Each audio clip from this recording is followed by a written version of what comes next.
And see, the truth is that for all of us, when we think of home, usually home begins in a place. But when we look at the Christmas story, this place gets transformed and it becomes about a person. Christmas reminds us of God's goodness and the things that he's doing. And I think we all understand that Christmas is a significant time. I mean, we love this time of the year.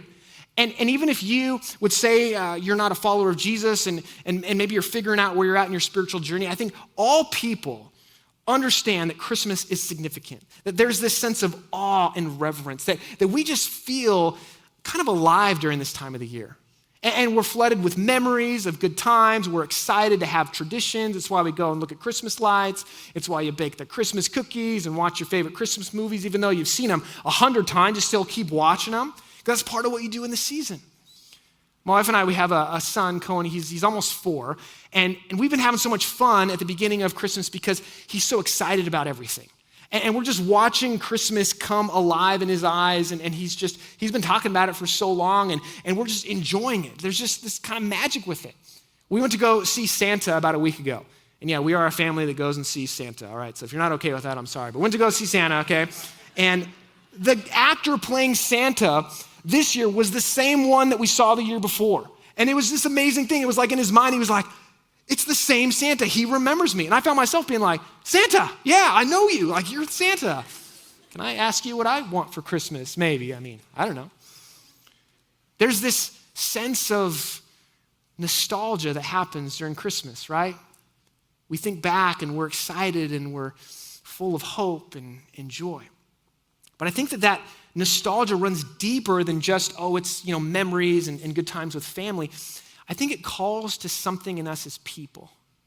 That the season itself, it opens us up to just look at God, to contemplate God's goodness and even the mystery of God and what he's done.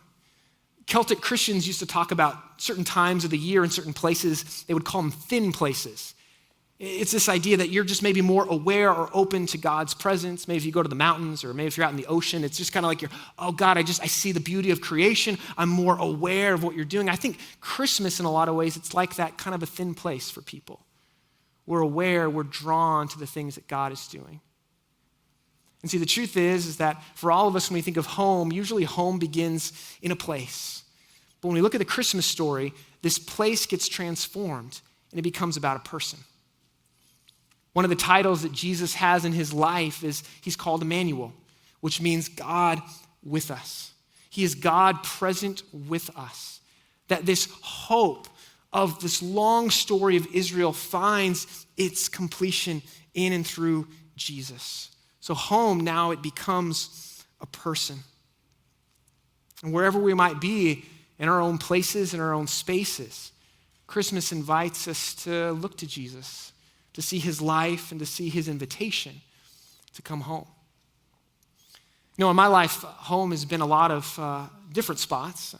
I'm originally from here in Southern California, but then my family moved up to Oregon. Then I moved back to Southern California. I've moved around here quite a bit, lived in different cities and towns. I've been a part of different faith communities during that time. My home church, churches that I attended, churches that I worked at. I came here to FCC about 5 years ago, and I came here because my friend and somebody that I deeply respected in ministry, our former lead pastor, Scott Martin, he called me, and Scott is on a short list for me of people that when they call, I will answer, and so I did.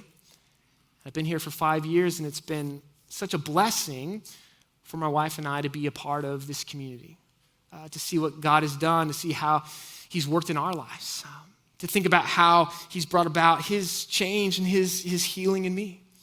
And I think why I still get so fired up about Jesus and what it means to be a part of the local church is because I know that Jesus has worked in my life and he's done some great things. Like he's met me in seasons of my own brokenness and my own sin. When I've been weary, he's met me when I've felt really like unmoored and detached and wondering, where's my home at? Even when I felt spiritually homeless, he's been this voice guiding me to him.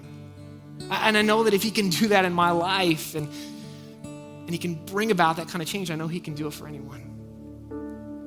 See, we're here in this place, a part of this faith community because we're invited to follow Jesus together, to see him as this vision that can remake our lives and lead us into connection with God. So I think the Christmas season is the perfect time just to pause. And I know it's busy, and we got things we're planning for, and we got vacations, and you got kids in school and out of school, and you got parties, and you got gifts. But what if right at the beginning of the season, we just said, Jesus, let us see you.